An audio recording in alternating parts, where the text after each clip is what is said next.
Welcome back. Well, what a week it's turning out to be. Akande joins us again today. So good morning. Thank you for coming on today. Thank you for having me. So, wow. One of the, I think, pictures of the day, of the week. Pictures of the week, yeah. It's going to be this one. This, sometimes you wonder, were they trying to at least make sure they don't go below the 774 local government areas we have in this country by having 753 houses, for that seizure. But the thing about this seizure is that at the time that occurred, there were questions as to why was there no name attached to it. But the EFCC has since explained about what the law requires and all of this. But you've also been keeping tabs on this one. Well, some did tell us that they were not shocked about some of these things, but let me ask you, were you? I was shocked, certainly, because, one had no way of finding out that this level of graft and greed, existed. I don't think you can escape not being shocked at the extent of greed. I mean, based on what we know and the information that is already in the public space. I mean, people say that EFCC didn't name the people. Well, that's not technically true. Because the court papers are public documents, except they are sealed. In this case, Empowered Newswire found out that those papers were not sealed, and the names are there in the public documents. So it's not a question of EFCC trying to conceal it. They may have other technical reasons, but clearly the names behind these acquisitions they're matters of public knowledge already. I think what's happened with this situation is that it brought up a lot of questions. How did someone get the license to own that? Some company? A company. What kind of background check was done? Everyone should start looking at ages, because those are and the FCDA, because they can't pretend that they don't know about what's going on here. I've seen a lot of questions around that. How did this happen? Where, under whose watch did this happen? What background check was done on this? If they said it was a company, who owned the company? What was it supposed to be for? There's so many questions. What do you make of those conversations? I know that, and it's the FCDA, I know that they do give development licenses and privileges to people to help develop the city. Now I have not myself looked at their codes and to understand what are the limitations and stuff like that. But of course, this appears to be rather very huge. And people have raised the question. It will be useful for people in FCDA to educate us, on some of these things. We see estates all over the place. Empty. There are empty estates, but I'm saying that there are also estates where people live legitimately, so some people gave the right to do sort of all those stuff, so maybe it might be helpful for us to be educated that do you have a situation where somebody can have, this estate of or a company, so I really don't know what the regulations are, but I know that people have raised this question. If you've gotten a license and someone has built to this magnitude, right? Okay, so why is it empty? Why is it not functional? These are things, and we hear the FCT minister talk about this all. In fact, right now, if you have land somewhere and you've not done anything on that land, you will lose it, according to the FCT minister.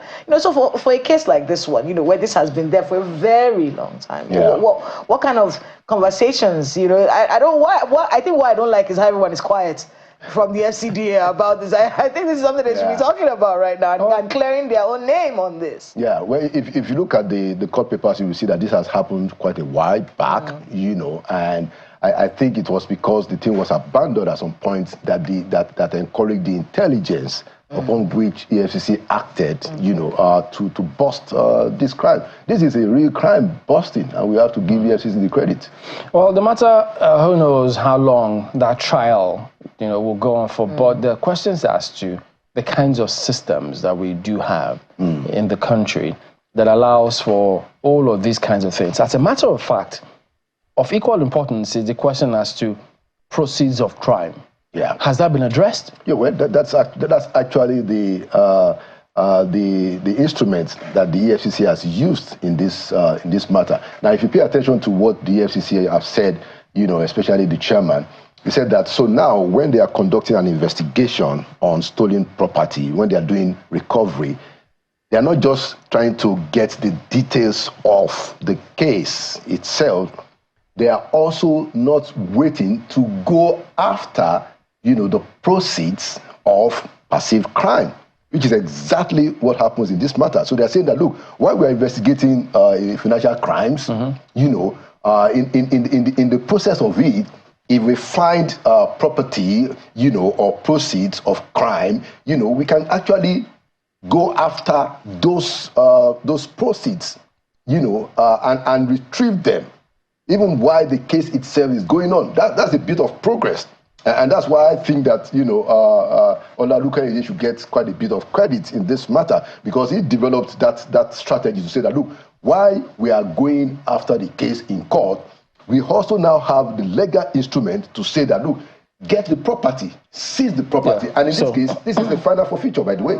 So what then happens, because we shouldn't have scenarios wherein you go to the offices, you see cars are parked there, companies that have been seized are just locked down there, buildings that have been there, just there, nobody's occupying them, and then it's moribund, because in this kind of economy, you need to keep having turnaround of those resources to benefit the state. Absolutely, very excellent point, Chamberlain. So if you drive to Abuja, you will see quite a bit of such prime properties that are empty. I mean, it's heart-rending that there are problems of housing, even in Abuja, and then these huge estates are just empty. So it's important that as these things are being retrieved, they should find a way, to turn it around for people and I think that would be, I don't know which authority. I think AMCON has a role too, probably. I think both AMCON and the Commission, the EFCC too, all of them that are involved in this kind of scenario should find a way. Yeah, and so that works. Because right now, I think so it's now back to, it's now a government-owned property. So I guess the federal government, probably FCT, FCDA, or whoever, or EFCC, I don't know how it goes. It's now a public property. It's now owned by the government, and it's going to be useful if they can turn it around in a way that benefits the people. Because there were allegations as to the former Attorney General and the former EFCC chairman in terms of who was doing what, who wanted to benefit from what. So all of those scenarios are things that need to be avoided, because you don't want to see a former Attorney General, maybe when they leave office, you see them in lavish lifestyle. You're wondering, how did they get all of this as well? So those are things we need to make sure, so that not when they recover looted property, it's now re-looted. Very important point, yeah. I mean, and we've had, to the extent that we are dealing with massive corruption in our society, you're going to find instances of all of that, until we are able to really bring this thing down significantly, and that's why we have to keep working on instruments and things that we can do to give this corruption fight a black eye. Yeah, because otherwise you are still going to be finding people in the system. If we don't do that, if one person steals this and then you seize it from that person, all the hoopla, when it dies and somebody else steals it, what's the point? Quietly. What's the point? What's the point? Very important. Has there ever been a seizure that afterwards we actually saw the processes go where that particular seizure, which they say is a proceed of crime, has ever been liquidated or whatever and used for development of the community? Has it ever happened? Well, I know that there were instances, when we were in the villa where some of the recovered properties were turned into government offices. Okay, yes. I know quite a few, but some in Maitama. Yeah, exactly. Yes. They were turned. So it's important. It's an important question. All right. Let's look at this Dele Farotimi's matter. Right. Because when that is also out there, and it's lots of reactions about that to the kinds of persons involved. But you've seen the visuals of how the officials of Ekiti State Police Command came into Lagos, and all the narrative as to Zone 2 didn't even know, as they say, in Lagos, how did this happen? So what's going on? So what do you make of all of this? Well, I think the first place to start is that now we know it's in the public space that Pa Afe Babalola, Senior Advocate of Nigeria, a legal luminary that we all respect, felt that he's been libeled, and I think there are very significant proof to say that, okay, if you read the book and watch the interviews, I don't think Farotimi himself made any pretensions that he's actually going after this guy. So there is a basis for Afe Babalola to be aggrieved, and there's a basis for him to pursue redress. What I think is inelegant, if I can use that language, is that you will expect somebody like Chief Afe Babalola, with all of his respect and regard, and we respect him tremendously, rightly so, that he would rather pursue this matter as a civil case. There is a ruling of the Court of Appeal, because I tried to do some homework on this, where the Court of Appeal said that individuals should not, in 1982, the case between Othon Wako versus the state. It was a matter between Othon Wako and the former governor of Anambra State.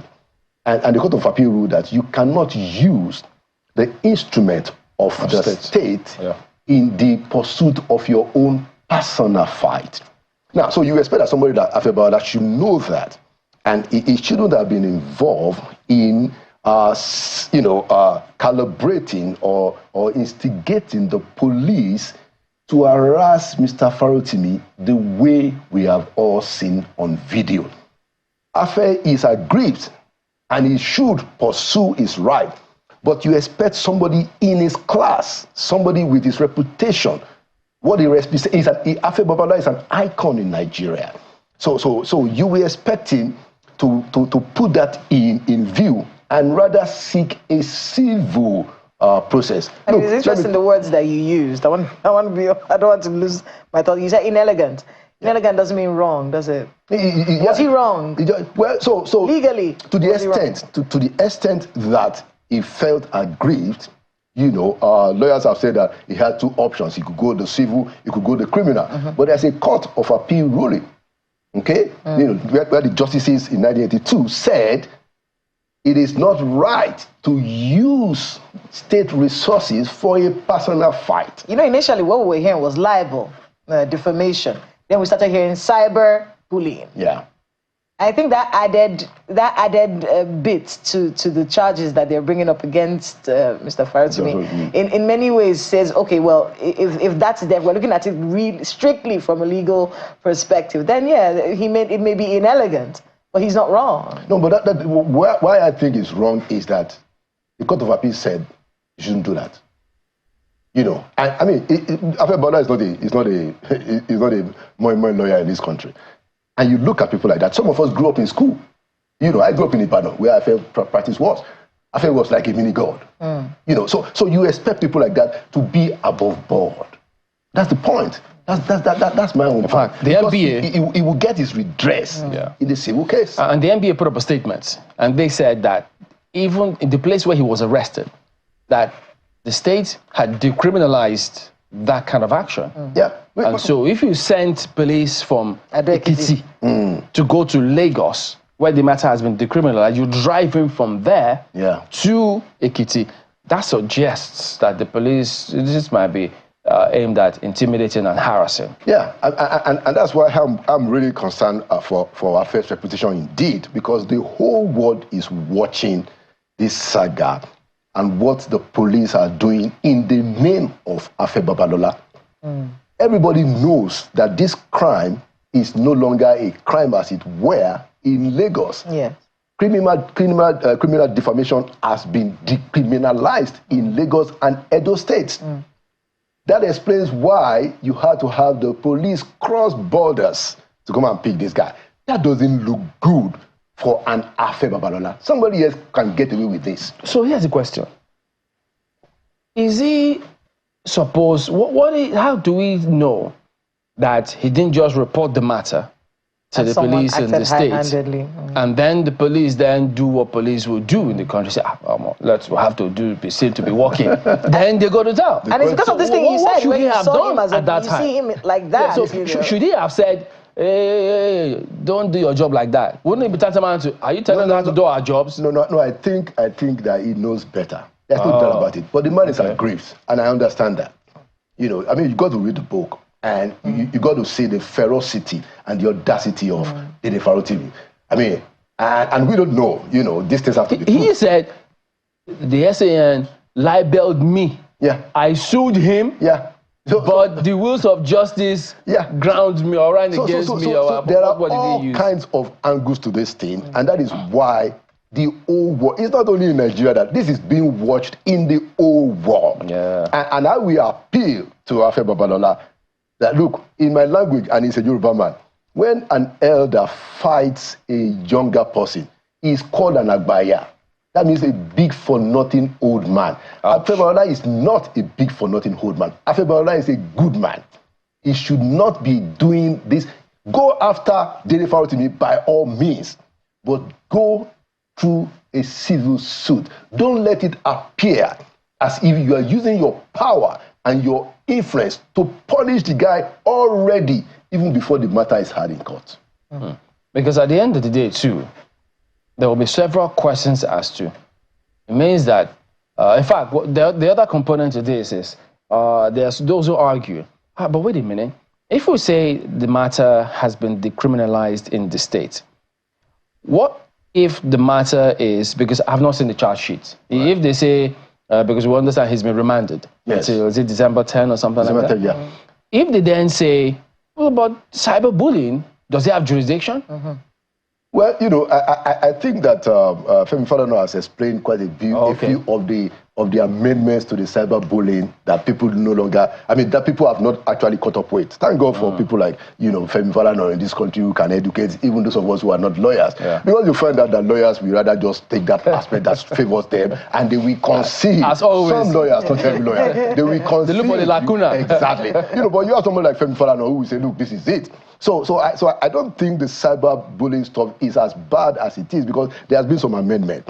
I think what is being used here is this criminal defamation, which is still in the criminal code, you know, which still runs in southern Nigeria. I understand that in northern Nigeria, they use the penal code. Both of those codes, criminal and penal codes, they are vestiges of colonial rule. It's not meant for free people. We are free people, you know, and that's why Lagos, and again, you must give the people in Lagos the credit, you know, and then Edo, he said, no, here, you cannot do criminal defamation. You know, I mean, and that is where everybody should go. That's where we should go as civilized people, free people. I wonder what all these other states are just doing. If they, sometimes you just wonder what they do when certain things, anyway, one should know better. They always want to muzzle people. After all, they would think, God, say, Ayo, where are you? Well, I'm here, Chamberlain, and I'm actually finding it, you know, interesting, the conversation you are having with Laolu right there. But just one question to begin with, you know, Mr. Akande. It would seem like right now everyone is focusing on the how and neglecting or ignoring the what in this case. Well, you know, so the matter is already in court, so we even have to be very careful how we do it. It's already in court, whether it's criminal or civil, it's already in court. So I think the court is the venue where Chief Affair is going to seek his redress, and Dele Farotimi is going to make his case. Both of them, they're going to have their day in court. Let's just hope that it's a fair playing ground, you know, and the rest of us will sit back and see how that goes. So that is where the what is going to be dealt with. Yeah. Okay, well, but even, you know, in the name of, just as you said, we're free people, we're in a democracy and all of that, is there a lesson to learn here? Because, of course, I have the right to say anything that I want to say, freedom of speech, freedom of this, freedom of that, all entrenched in the Constitution. But freedom of speech is like an estate. You have your compound, I have mine. And I have fences around my freedom of speech. You have fences around yours. The moment I encroach on your freedom of speech, then you can take me up. So do you see a lesson for us here? Because those who have seen that publication would also be, depending on what side of the divide you are, will be holding their positions? Well, Ayo, what I will say, because I have interviewed Mr. Farotimi on this matter, and he's clearly on a mission. And I'm sure that he saw this day coming. I have no doubt about that based on the conversations that we had, some of them public. So, yeah, I think the time has come for him to prove his case. And Chief Afebawala is pressing for redress. So like I said, let's see how it goes. Let's just hope that there is fairness in the whole thing. Well, we owe it to ourselves as a people. Well, I'm just talking about the lessons that other people can learn from this, Mr. Akande. Is there any lesson for other people here? Because, yeah, Mr. Farotimi is an outspoken critic, right? But there are those who are not, who have attempted such things and who have had to capitulate, so to speak. So are there lessons to learn for anyone else here? Okay, talking about lessons, I would say that the ultimate lesson that all of us must learn in this matter is that we should be in pursuit of the truth. So I'd like to know, for instance, and we should all like to know, the things that Dele Farotimi said about Affair and the rest of them, are they true? That's the ultimate lesson that we want to learn. So I don't think we are learning the lessons yet. Now, in terms of if you are bold and audacious and you want to take on the big people in society, you must be prepared for a real fight. I guess we are learning that lesson. Don't start a fight if you are not ready to go the whole hog. But I think Farotimi is ready to go the whole hog. Now, so the greater lesson is that we want to know, we deserve to know as a people, those things Farotimi said about Chief Affair, are they true? We're about to find out. Well, that sounds like season 1, act 1, scene 2. But, still on that same issue, Mr. Akande, it's a very dicey thing to be in the limelight, Your life is literally under the horoscope, so to speak. Everyone is watching. And sometimes your best intentions, and they don't go the way you expect them to go. Now, what are the lessons for those in the limelight? Be you on this side of the divide or on that side of the divide. You've said something very strong there, that, when you're in the limelight and some things, asking the question whether or not they're true. Something Chamberlain said when we began this conversation this morning at 9 o'clock, saying that, look, the police in Abuja, in your city right there, your city, they are looking at the issues around tinted glasses and all of that. And Chamberlain was asking, is it possible that the police would act on that provision, that the declarations they are making now, if the person was a politician who naturally rides in tinted glasses or whatever else? So it would be like there are certain privileges for some, and some other people don't get to enjoy those privileges. So how do you think this situation pictures play out in that kind of scenario? Yeah, very, very excellent question. So I think the real thing to say is that when you are in the limelight, don't forget that the world is watching. We are a community at the end of the day. The law is meant to serve us. So what we say, what we do, will be ultimately judged by others. So that's the point. The world is watching us. That's the lesson that all of us who are in the limelight must always remember. Well, I thought I heard I saying, I concluded it will be horrific. Under the horoscope, not horoscope. For those in the limelight. Because, come to think of it, if this hadn't come up like this, would anybody have even paid attention to what Mr. Farotimi had said about Chief Affair? Because he said, look, Chief Affair defamed me. Yeah. And the judiciary overran me. Yeah. So what was it that was said against Dele Farotimi himself. Yeah, to the point that you said that people wouldn't have known. I have an uncle who is a close ally of Afebawala, actually, who called me yesterday and said, please, can I get the book? You know, and I went and go looking so for now his book will start selling now. So I went and go looking for the book in Abuja. It's sold out. Yes. Whoa. Farotimi's book is gone. It's sold out. so now people are finding out what all of this is about. And that's why it's important for this case to be done in a way that everybody will see that true justice is going to be done. I want you to be, sorry, Chamberlain, I want you to be able to talk about, you know, the dichotomy between freedom of expression and criticism and libel. So and like I said this yesterday as well, people kind of cross that line between I'm criticizing you doesn't necessarily mean that I'm libeling you. So if I'm someone who's criticizing you, I have to learn. There are two different things. Yes, I have to learn to criticize you without getting into libel. Except you have the proof of defense. Of defense, this is the yes. truth. If you're able to prove that, so if somebody said that you are a thief, if you can, that's not criticism. That's means impugning somebody's integrity. So that's what to make him look back in the eye of the public. Yeah, that's what libel is. So if you can prove it, and let me tell you, look, a lot of stuff have been going since yesterday on the internet. There are all kinds of things. Yeah. This could be very, very messy. This could be very, very We'll be here messy. for the mess. And you know, globally too, there'll be a lot of spotlight on Chief Babalola himself. Absolutely. Oh, yeah. Because he's done Chief Afebawala is the big fish.